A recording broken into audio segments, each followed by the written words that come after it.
our 7th lecture in the series will be on cholesterol and lipoprotein metabolism. By the end of this lecture, you should be able to describe the processes involved in the absorption, metabolism, and transport of various lipoproteins. And you should be able to describe the factors involved in the development of atherosclerosis. So initially, this might seem a bit off topic, but fat and lipoprotein metabolism and their transport is very important to cardiovascular health. We will firstly look at how fats and lipoproteins are metabolized. We will then discuss how these can predispose people to disease. And in the next lecture, we will see how the drugs can be used to alter these processes for the benefit of people with chronic cardiovascular disease, but also in the prevention of disease in healthy people. So the diagram in this slide illustrates the processes and key proteins involved in fat digestion. Fats are taken into the body in our diet, or they can be synthesized by lipogenesis in the liver.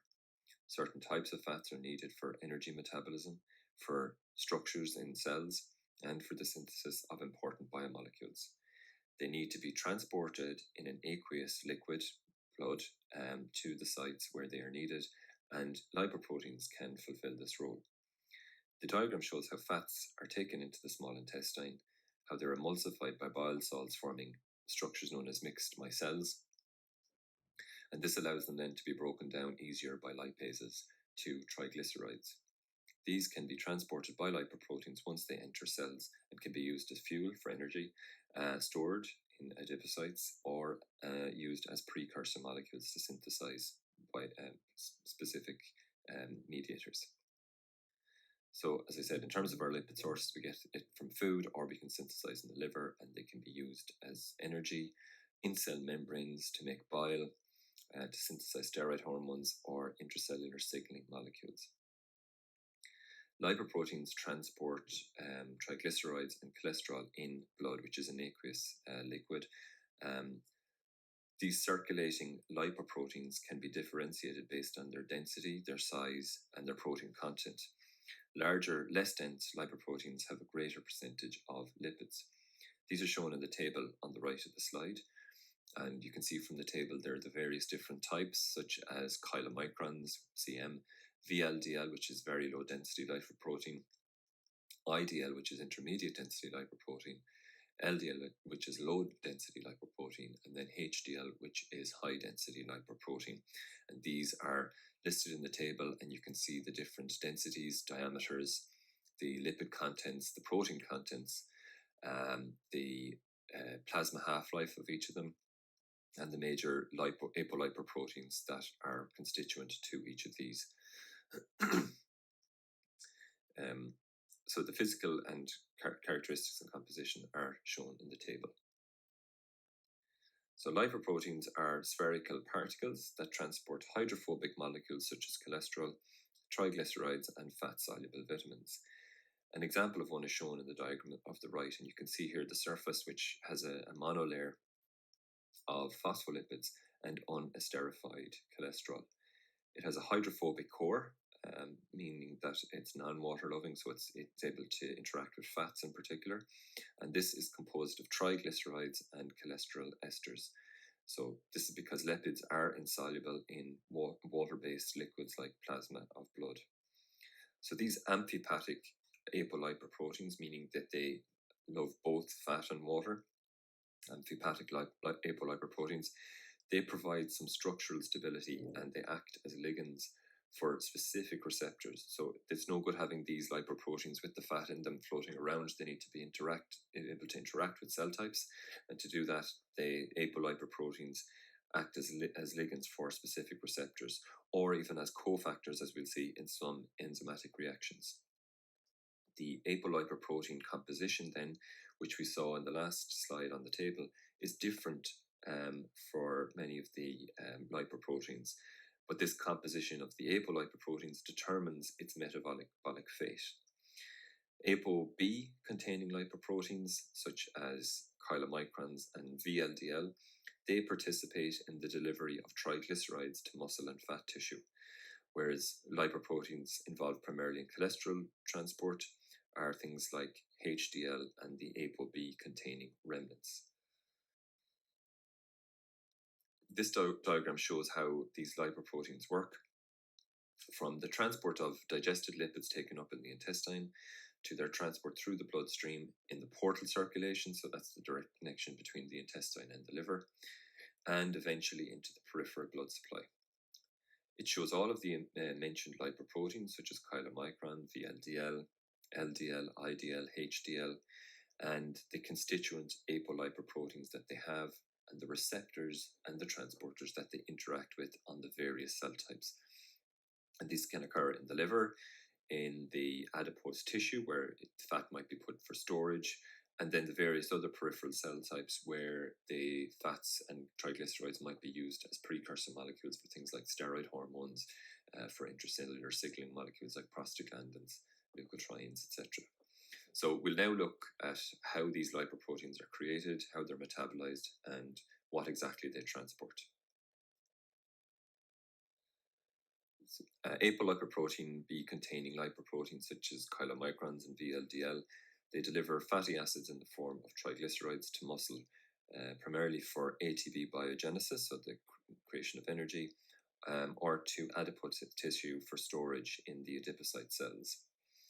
Chylomicrons are formed in the intestine, whereas VLDL particles are formed in the liver. And this is an important distinction. Even though they're very, very similar molecules, they each have a slightly different role. So the chylomicrons formed in the intestine, they're tasked with transporting dietary triglycerides, so ones that are absorbed from the intestine, whereas the VLDL particles are formed in the liver, and they transport triglycerides that are synthesized endogenously, so during lipogenesis, usually in the liver. The regulation of their assembly depends on the availability of apolipoprotein B itself, triglycerides, and the activity of a particular protein called microsomal triglyceride transfer protein.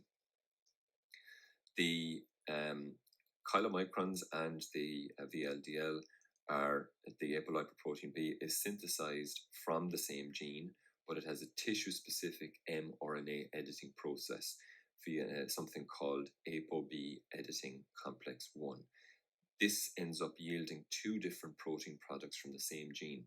So this is called apoB-48 when it comes from the intestine, and that incorporates into chylomicrons, and then the apoB-100 incorporates into VLDL, and that's specific for the liver. So even though it's synthesizing from the same apoB gene, when it's happening in the liver, it happens one particular way by an editing mechanism to give you apoB-100. And in the second situation in the small intestine, it ends up via a second mechanism that gives you a stop codon and ends up being a much shorter protein, and it's called apoB-48. So the apoB-100 is larger, that's in the liver, that goes into the VLDL particles. The apoB-48 is smaller, and it goes into the chylomicrons.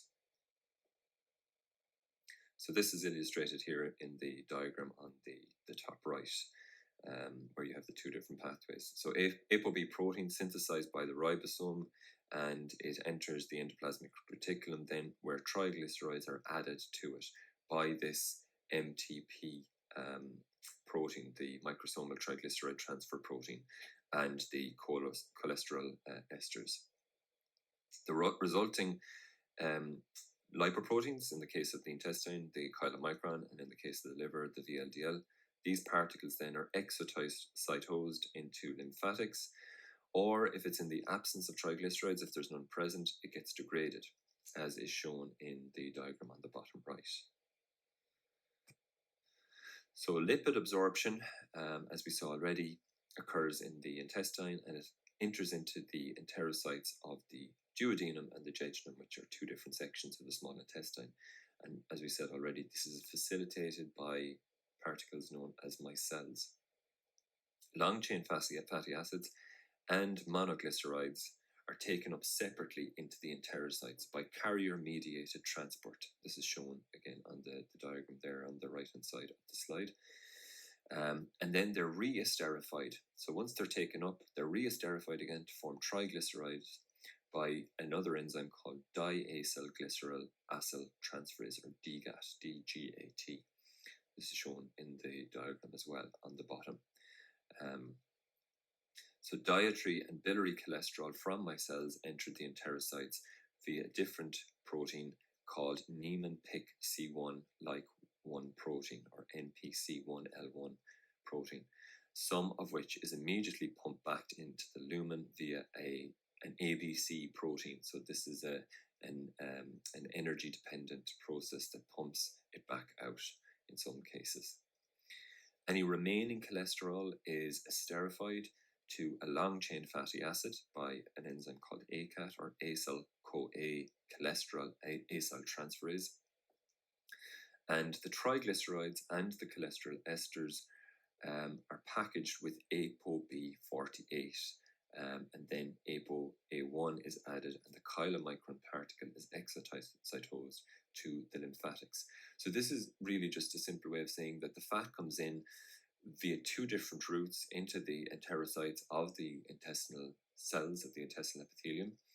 They're then modified by enzymes, reformed again, and then repackaged into these lipoproteins with the chylomicron in the intestine. So following secretion, chylomicrons and the VLDL particles are activated for lipolysis when they encounter high-density lipoprotein in the plasma. So they encounter this and they acquire another apolipoprotein called apoC2, which is shown in the diagram there on the right. And when they're in the capillaries that are near muscle or adipose tissue, the apoC2 allows them to bind to lipoprotein lipase, which is found, it's an enzyme that obviously by the sound of it modifies lipids, it degrades lipids, and this is found on the surface of the endothelial cells that line the capillaries that are near muscles and adipose tissue. So this LPL, or lipoprotein lipase, it's only able to interact with this particular apolipoprotein. So it doesn't just cleave any random lipids that are in the blood. It has to be recognized by this apoC2. So it's an enzyme that hydrolyzes triglycerides, but not cholesterol esters, from the core of the particles. Remember, the fats, the triglycerides, are inside in the core of this chylomicron, or the VLDL if it's synthesized endogenously. And this LPL enzyme is able to access those triglycerides that are inside in the core of the particle. So this results in the fatty acids being taken up into the muscle or the adipose tissue if it's near an adipocyte. So obviously this changes then the composition of the core of the particle as a result of the fact that it's cleaving all these triglycerides and the fatty acids are being removed from it, so it changes it.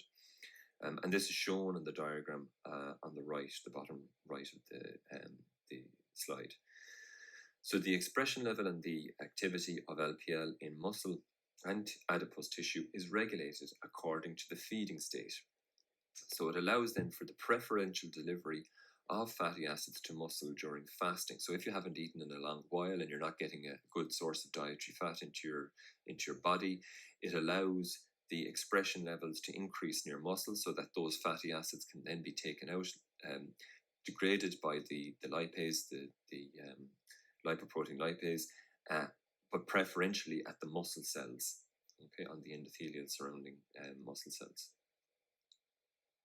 So as these particles are hydrolyzed, as we said, they're depleted of the fatty acids, and obviously cholesterol then, because it's not cleaved by the LPL, this becomes enriched. So there's more cholesterol relative to the fatty acid inside in the core. This causes them then to lose their affinity for the LPL and to dissociate.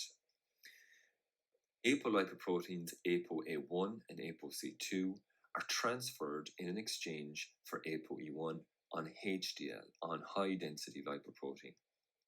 And they're now called remnants, okay? Because they're different from the original chylomicrons or VLDL molecules, they're depleted of these fatty acids that become enriched in cholesterol, and they exchange their original apolipoproteins for an apoE lipoprotein, and it's called a remnant, a chylomicron or a VLDL remnant.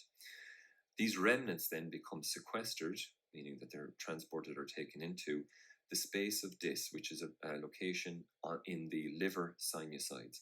And they do this by binding to a protein called high molecular weight heparin sulfate proteoglycan, or HSPPG.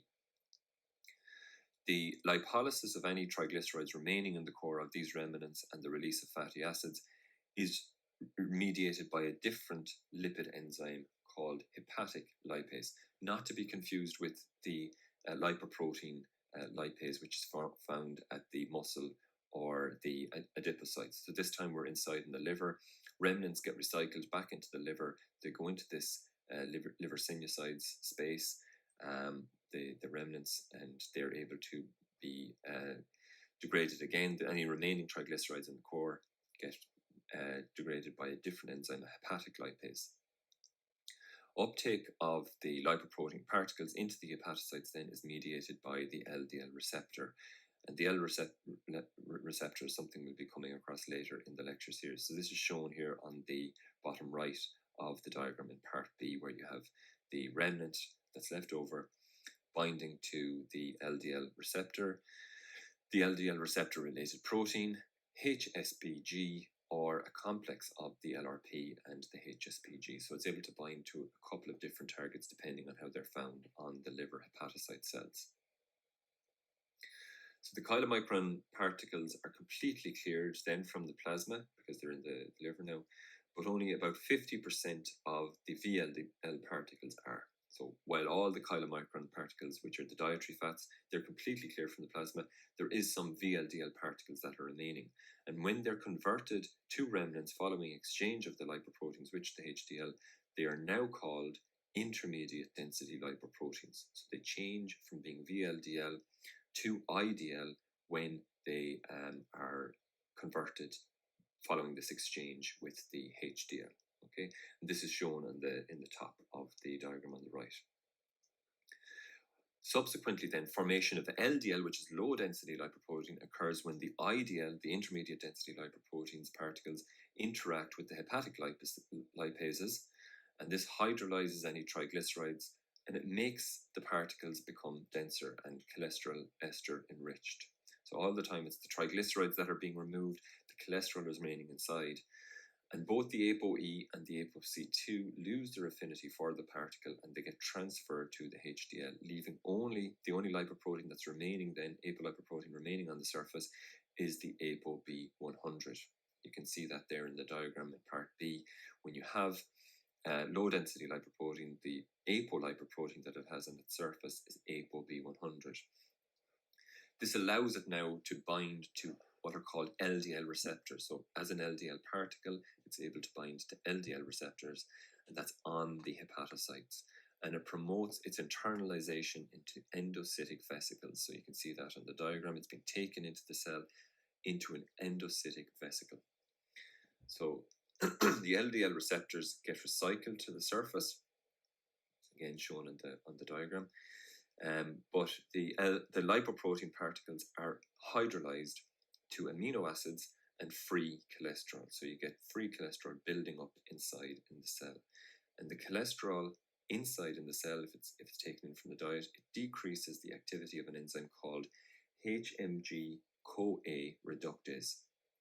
And we'll look at that shortly. It also activates an enzyme called ACAT, and it inhibits the transcription of the LDL receptors, decreasing any further uptake of cholesterol. So reducing the transcription of the LDL receptors means that there's less LDL receptor protein made, which means that there's less on the surface. So if you've taken in a lot of cholesterol into the cell from the source of a diet, there's no need for you now to synthesize that cholesterol, and there's no need for you to have more LDL receptors on the surface. So this is, I suppose, in addition to the cholesterol that you get from the diet, we also have a synthesis pathway, and this is particularly prominent in liver cells and hepatocytes. So we can take cholesterol in from the diet, or we can synthesize it, or basically the two things happen. We can synthesize it in the liver. So this diagram shows the pathway close up and the main enzymes involved. And in particular, it's worth noting the rate-limiting enzyme. So this is probably the most important enzyme in the process, and it involved in the synthesis of cholesterol, and it's called HMG-CoA reductase, or HMGCR, as is indicated in the diagram in red at the very top of the pathway.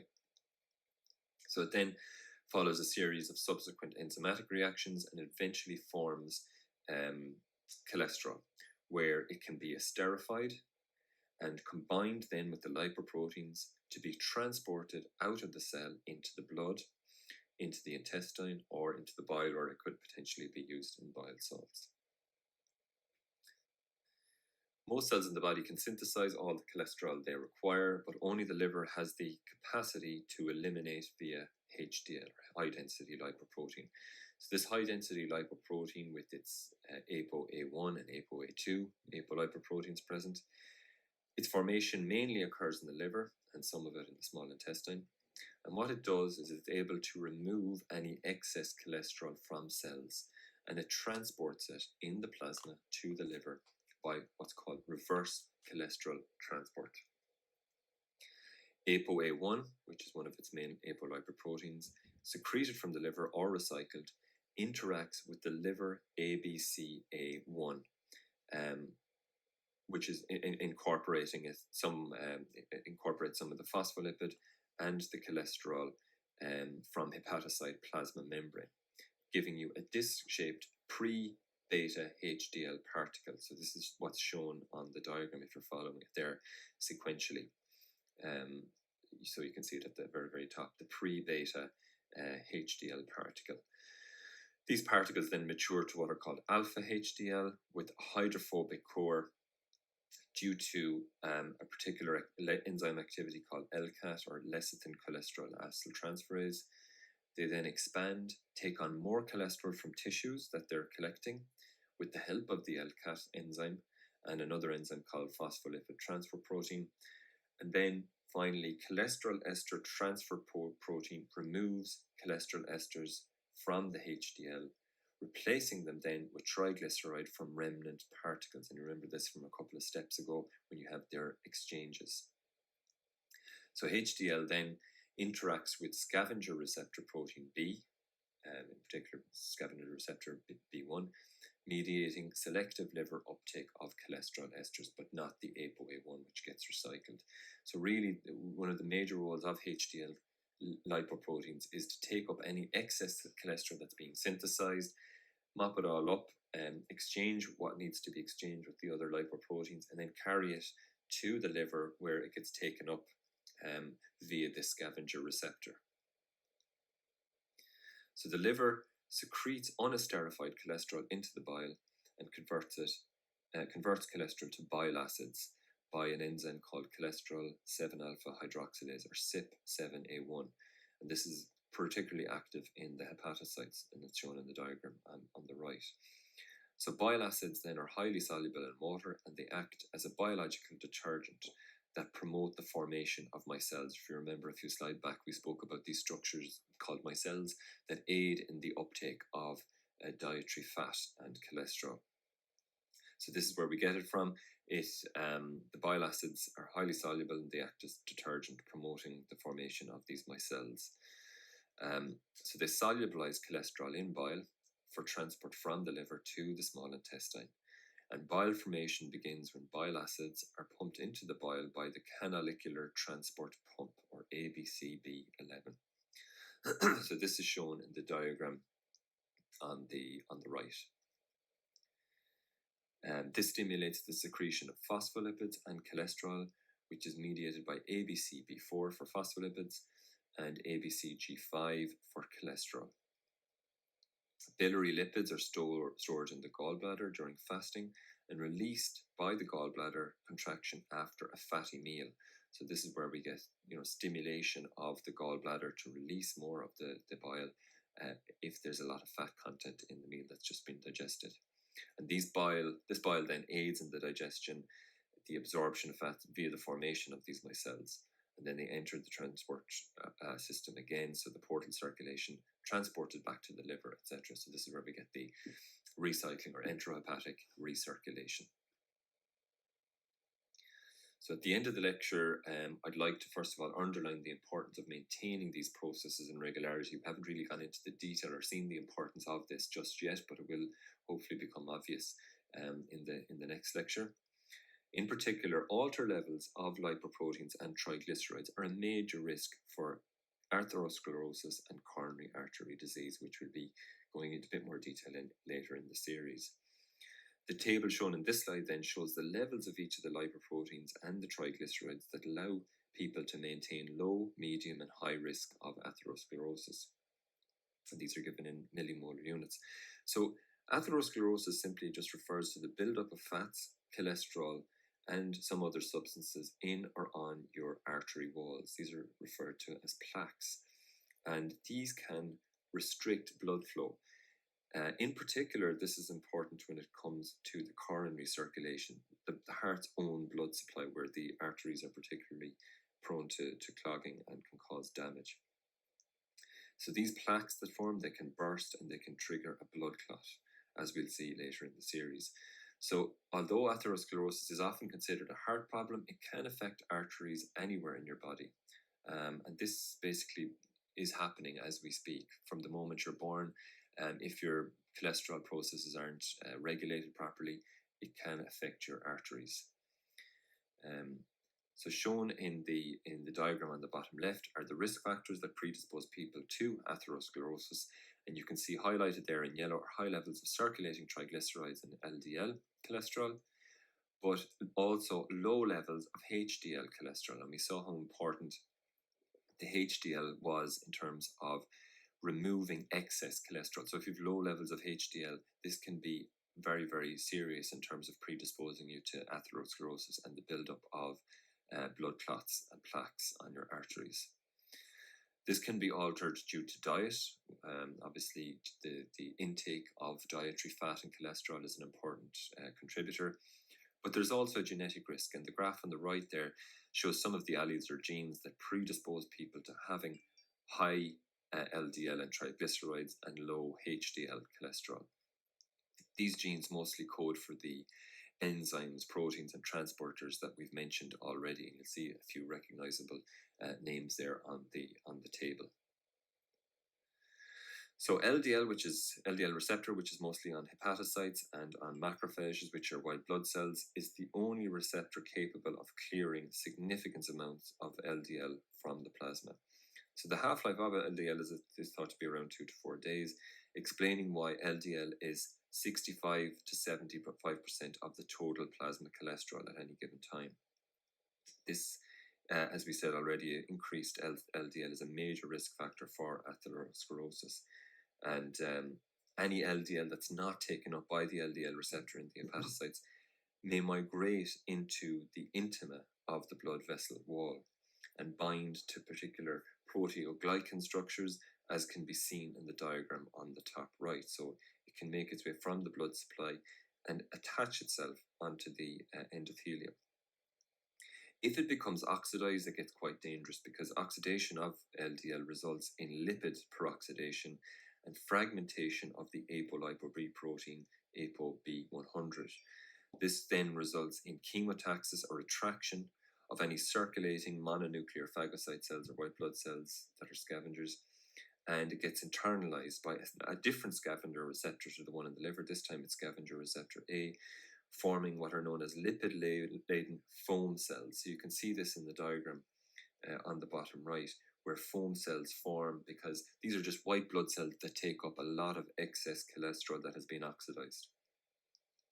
These foam cells then undergo necrosis, which causes them to burst open, and they release a lot of cellular signaling molecules, and it causes local inflammation, which means you get cytokine release, and it causes endothelial injury and damage, and the formation then of atherosclerotic lesions, which ultimately lead to the formation of plaques. And where that becomes dangerous then is when this occurs, say, in the periphery of the body. Enzymes can come along called matrix metalloproteases that cause the release of these plaques, and these plaques then, which can be quite sizable, travel along in the blood supply, and as they're passing through the heart and the arteries of the heart, not the aorta or the pulmonary artery, but the actual heart's own blood supply, which are much, much smaller, they can then block those blood vessels severely, up to 95 or even 100% in some cases, and increase severely the risk of ischemic heart events, such as heart attack, or if it gets into the blood circulation in the brain, can cause stroke.